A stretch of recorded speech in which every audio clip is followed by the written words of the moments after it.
سو میں بنا اس کی اجازت کسی کو یہ مفت نہیں دے سکتا۔ پہرے داروں نے کہا اگر ایسا نہ کرو گے تو ہم ہرگز تمہیں شہر میں داخل ہونے کی اجازت نہ دیں گے۔ لہٰذا جب فرعون نے کوئی دوسری راہ نہ پائی تو اس نے چند خربوزے پہرے داروں کو بطور رشوت ادا کیے اور شہر میں داخل ہوا۔ شہر کے اندر جانے پر اسے بازار میں گشت پر مامور سپاہیوں نے روکا اور اس کے مال کی بابت دریافت کیا۔ فرعون کے بتانے پر ان لوگوں نے بھی ویسا کیا جیسے دروازے پر مامور پہرے داروں نے کیا۔ پھر جو مال بچا اسے بیچنے کے لیے وہ مناسب جگہ کی تلاش کرنے لگا، لیکن کوئی دکاندار اسے اپنی دکان کے سامنے اپنے مال لگانے کی اجازت نہ دیتا۔ چنانچہ یہاں بھی کچھ خربوزے دیے اور ایک دکان کے آگے اپنا مال بیچنے کو بیٹھ گیا۔ دکانداروں نے اس سے کہا کہ یہاں کے لوگ زرباتی سے بھی پھل سبزی اور ترکاری وغیرہ خریدتے ہیں اور کچھ نقد پیچھے نہیں رکھتے، یعنی اگر کسی کے پاس ایک چیز یا جنس ہے تو وہ اس میں سے جتنی مقدار تمہیں دے گا بدلے میں تم سے اتنی ہی مقدار میں تمہارا مال یا جنس خرید لے گا، اور اس پر کوئی نقدی باقی نہ رہے گی، یعنی اگر تمہارا مال قیمت میں برابر ہو تب بھی اور نہ ہو تب بھی۔ یہی ہمارے شہر کا دستور ہے۔ الغرض فرعون نے سارے خربوزے مختلف اجزاء اور اجناس کے بدلے میں بیچے اور شہر سے واپس چلا اور کھیتوں کے مالک کو جو کچھ کمایا تھا دے دیا اور اس کے گدھے اس کے حوالے کیے اور کہا کہ مجھے یہ کام پسند نہیں آیا، اور واپس شہر کی طرف چل پڑا اور شاہ مصر کے سامنے ایک عرضی پیش کی اور کہا کہ میں غریب الوطن ہوں، لہٰذا مجھے اپنے شہر میں رہنے کی اجازت دی جائے۔ اور بعضوں نے کہا کہ جب اس نے شہر میں یہ صورتحال دیکھی تو واپس جانے کی بجائے شہر میں ہی رک گیا اور ایک قبرستان میں قیام کیا۔ وہاں رہتے ابھی چند دن ہی ہوئے تھے کہ کچھ لوگ قبر نکالنے آ گئے۔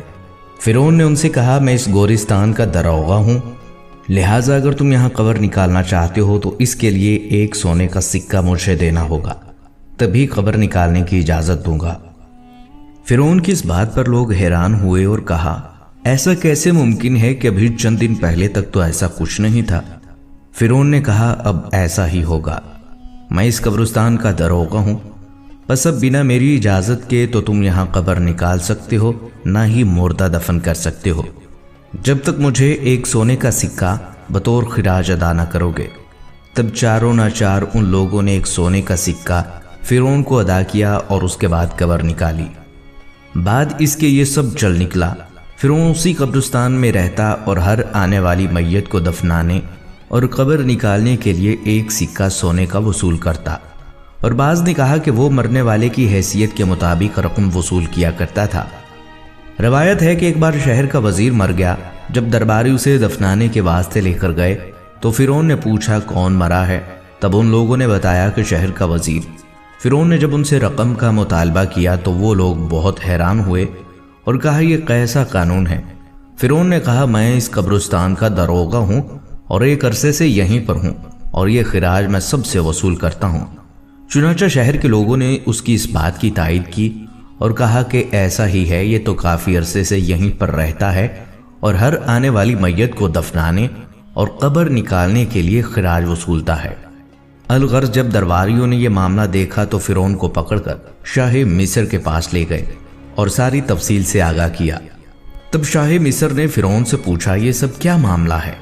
تمہیں اس کام پر کس نے رکھا ہے؟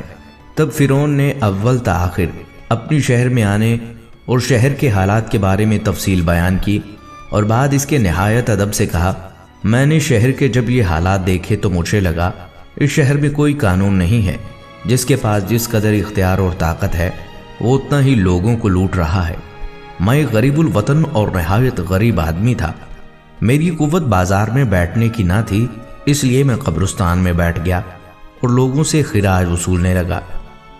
نہ کسی نے میرے اس کام پر کوئی احتجاج کیا اور نہ ہی کوئی شکایت، اور جو حالات شہر کے تھے اس میں لوگ شکایت لے کر جاتے تو کہاں جاتے کہ اس میں بھی شکایت درج کرنے والوں کو بھی انہیں کچھ نہ کچھ دینا پڑتا، اس لیے لوگوں نے کم دے لینا مناسب خیال کیا۔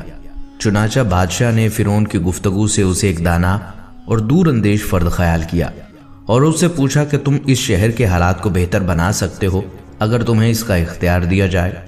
فرعون نے اس بات کی حامی بھر لی اور کہا اگر ایسا ہو جائے اور مجھے صاحب اختیار بنا دیا جائے تو میں شہر مصر کو ان سارے فتنوں سے صاف کر دوں گا۔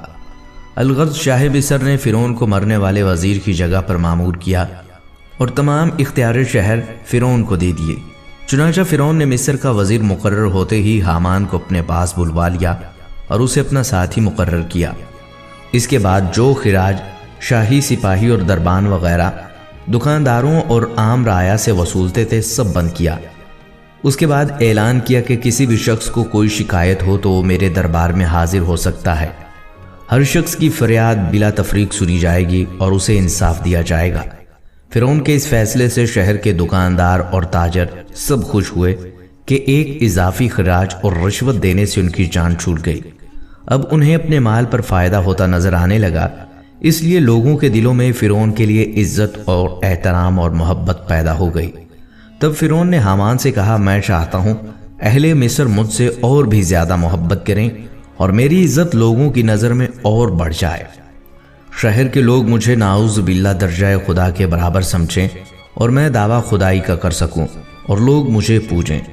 تب حامان ملعون نے کہا، ایسا بھی ممکن نہیں، اگر تو ایسا چاہتا ہے تو آہستہ آہستہ خلقت شہر کو اپنے ہاتھ میں لا، تاکہ جب تو دعویٰ خدائی کا کرے تو زیادہ تر لوگ تیری طرفداری کرنے والے ہوں۔ تب فرعون ملعون نے کہا، ایسی کیا تدبیر ہو سکتی ہے کہ شہر کے سب لوگ ابھی تک یوسف بن یعقوب علیہ السلام کے دین پر مستحکم ہیں، میں کس طرح انہیں اس طرف لا سکتا ہوں؟ چنانچہ اس بارے میں مل کر کوئی تدبیر کرنے لگے۔ چنانچہ انہوں نے ایک فیصلہ کیا۔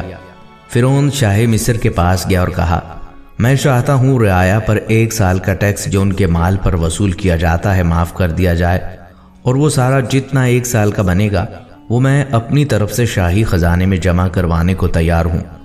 بادشاہ فرعون کی حکمت و دانائی اور امور وزارت سے بڑا خوش تھا، لہٰذا اس نے کہا، میں نہیں چاہتا کہ تمہارا نقصان ہو اور میرا نفع ہو، چنانچہ 1 سال کا ٹیکس تمہاری طرف سے میں رعایا پر معاف کرتا ہوں۔ فرعون نے کہا، نہیں، میں نہیں چاہتا کہ شاہی خزانے میں کوئی کمی ہو، لہٰذا اس 1 سال کا ٹیکس رعایا کی طرف سے میں شاہی خزانے میں جمع کروا دوں گا۔ پس بادشاہ کم عقل اور نافہم تھا، فرعون کی خاطر 1 سال کا خزانہ رعیتوں سے نہ لیا اور کہا کہ جو تمہارے دل میں چاہے ویسا کرو۔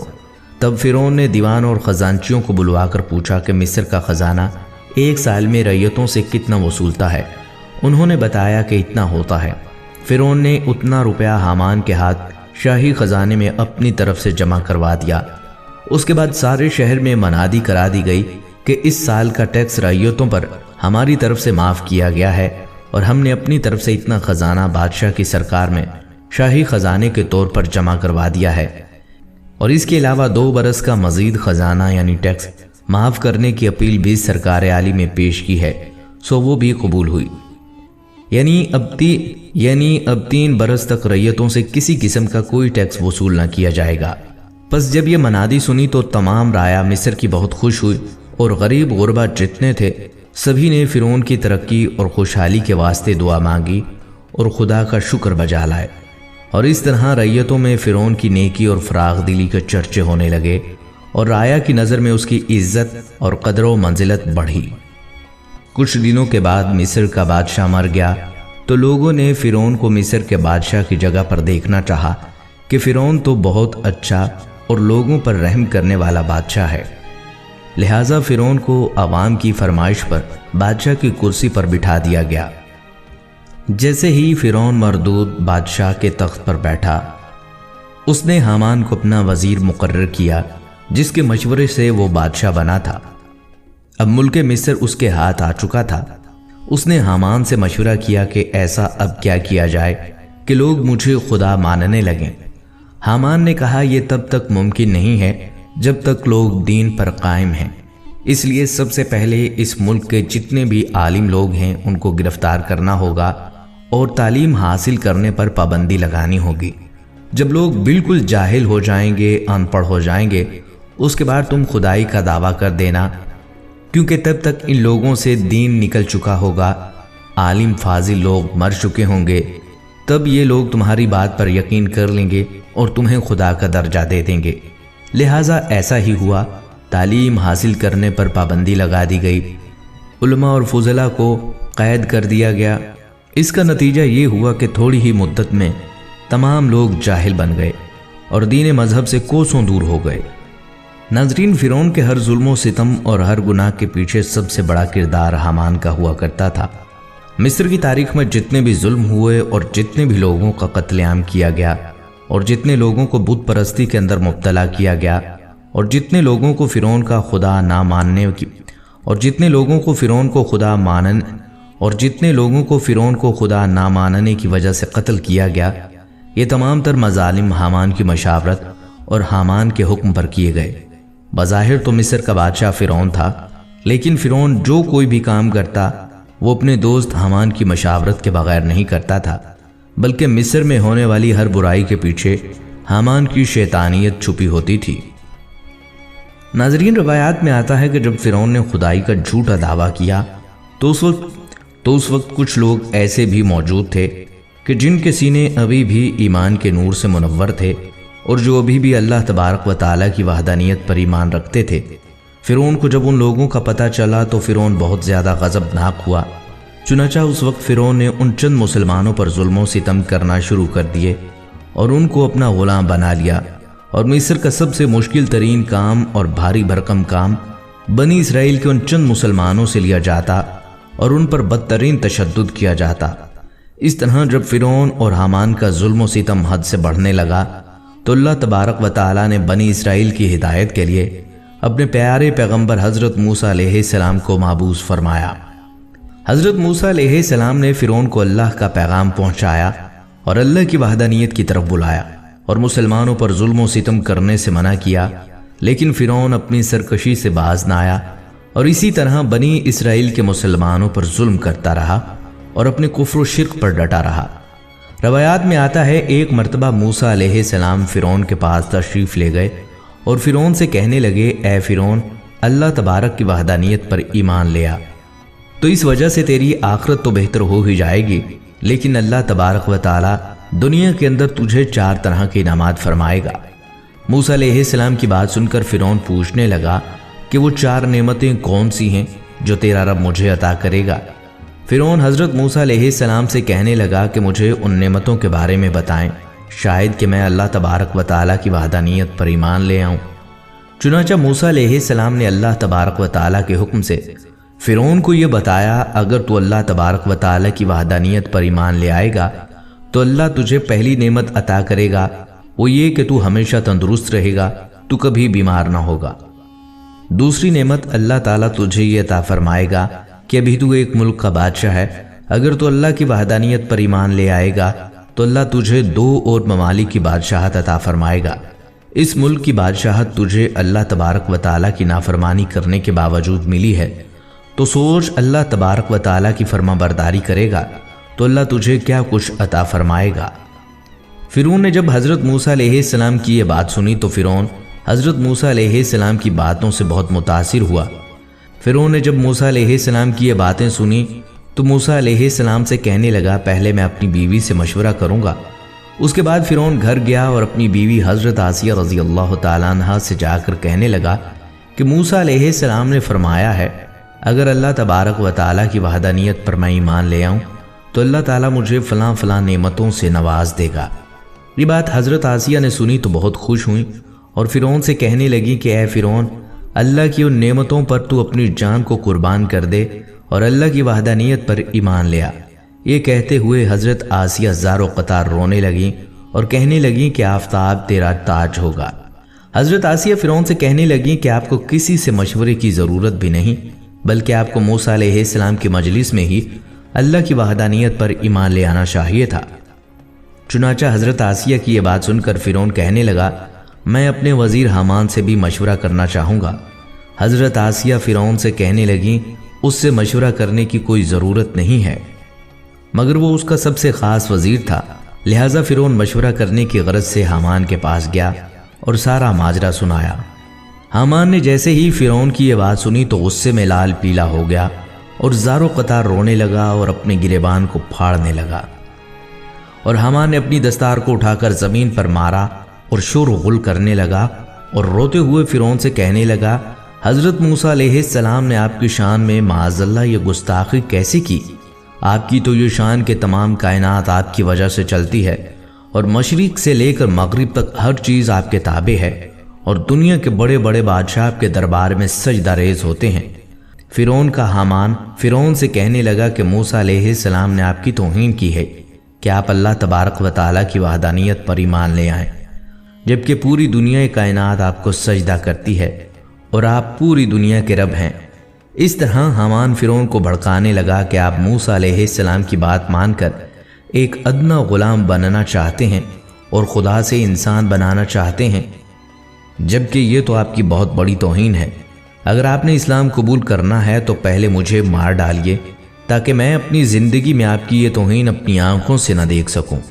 چنانچہ اس طرح فرعون کو غرور و تکبر کا جھوٹا لالچ دے کر بہکانے لگا اور دعوت حق کو قبول کرنے سے منع کرنے لگا۔ چنانچہ فرعون نے جب حامان کی یہ بات سنی تو فرعون غرور اور تکبر میں آ گیا اور غرور و تکبر کے اندر آ کر خود کو خدا سمجھنے لگا اور دعوت حق کو قبول کرنے سے انکار کر دیا، اور اس طرح فرعون نے حامان کی باتوں میں آ کر دعوت حق کو قبول کرنے سے انکار کر دیا اور اللہ کی وحدانیت کا انکار کر دیا، اور اس طرح فرعون حامان کی وجہ سے ہمیشہ ہمیشہ کے لیے اللہ تبارک و تعالیٰ کی بارگاہ سے مردود ہو گیا اور جہنمی قرار پایا۔ ناظرین، جب فرعون کا ظلم و ستم حد سے بڑھ گیا اور فرعون بارہا سمجھانے کے باوجود اللہ تبارک و تعالیٰ کی وحدانیت پر ایمان نہ لایا اور کئی بار اللہ کے عذابات کو دیکھنے کے باوجود بھی دعوت حق کو قبول نہ کیا، تو اللہ تبارک و تعالیٰ نے فرعون پر اپنا عذاب نازل کرنے کا ارادہ فرمایا اور فرعون کو غرق کرنے کا ارادہ فرمایا۔ اللہ تبارک و تعالیٰ نے موسیٰ علیہ السلام کی طرف وحی نازل فرمائی کہ وہ اپنی قوم کو لے کر مصر سے روانہ ہو جائیں۔ اللہ تبارک و تعالیٰ فرعون پر اپنا عذاب نازل فرمانے والا ہے۔ چنانچہ موسیٰ علیہ السلام قوم بنی اسرائیل کو لے کر مصر سے روانہ ہو گئے۔ فرعون کو جب اس بات کا پتہ چلا کہ موسیٰ علیہ السلام تمام تر مسلمانوں کو لے کر مصر چھوڑ کر جا رہے ہیں، فرعون ایک بہت بڑا لشکر تیار کیا اور حضرت موسیٰ علیہ السلام کا پیچھا کرنے لگا، اور فرعون نے اپنے لشکر کو یہ حکم دیا کہ موسیٰ اور موسیٰ علیہ السلام کے ساتھ جتنے بھی مسلمان ہیں ان میں سے کوئی بھی زندہ نہیں بچنا چاہیے اور معاذ اللہ سب کو قتل کر دینا۔ چنانچہ ادھر جب حضرت موسیٰ علیہ السلام دریائے نیل کے کنارے پر پہنچے، پیچھے سے فرعون بھی اپنا لشکر لے کر پہنچ گیا۔ حضرت موسیٰ علیہ السلام کی قوم موسیٰ علیہ السلام سے کہنے لگی کہ آج ہمیں فرعون سے کوئی نہیں بچا سکتا۔ اس وقت حضرت موسیٰ علیہ السلام نے اپنی قوم کو تسلی دی اور فرمایا، اللہ تبارک و تعالی ہمارے ساتھ ہے۔ اس وقت اللہ تبارک و تعالی نے موسیٰ علیہ السلام کو اپنے عصا مبارک کو دریائے نیل کے کنارے پر مارنے کا حکم دیا۔ جیسے ہی موسیٰ علیہ السلام نے اللہ تبارک و تعالی کے حکم سے اپنے عصا کو دریائے نیل کے کنارے پر مارا تو دریائے نیل میں سے راستہ بن گیا۔ تو حضرت موسیٰ علیہ السلام اور ان کی قوم نے دریائے نیل کو آسانی کے ساتھ عبور کر لیا۔ ادھر جب فرعون دریائے نیل کے کنارے پر پہنچا تو فرعون بھی اپنے لشکر کو لے کر دریائے نیل کے اندر داخل ہو گیا۔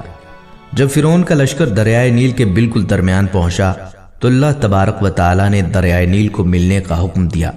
چنانچہ دریائے نیل اللہ کے حکم کے مطابق فرعون کے لشکر کی طرف بڑھنے لگا۔ فرعون نے جب یہ منظر دیکھا اور اپنی آنکھوں کے سامنے اپنی موت کو آتے ہوئے دیکھا تو بلند آواز سے چلایا اور کہنے لگا، میں حضرت موسیٰ علیہ السلام کے خدا پر ایمان لایا، اور میں اس خدا پر ایمان لایا جس خدا پر قوم بنی اسرائیل ایمان لے کر آئی۔ اس طرح جب وہ غرق ہونے لگا تو وہ دعا مانگنے لگا۔ اس وقت جبرائیل علیہ السلام نے مٹی کو اٹھایا اور فرعون کے منہ میں ڈال دیا تاکہ یہ اللہ تبارک و تعالی کی بارگاہ میں دعا نہ مانگ سکے۔ اور فرعون اس وقت اللہ کی وحدانیت پر ایمان لانا چاہتا تھا، لیکن اس وقت اس کا ایمان لانا قابل قبول نہ تھا، کیونکہ اللہ تبارک و تعالی کا عذاب اس پر نازل ہو چکا تھا اور توبہ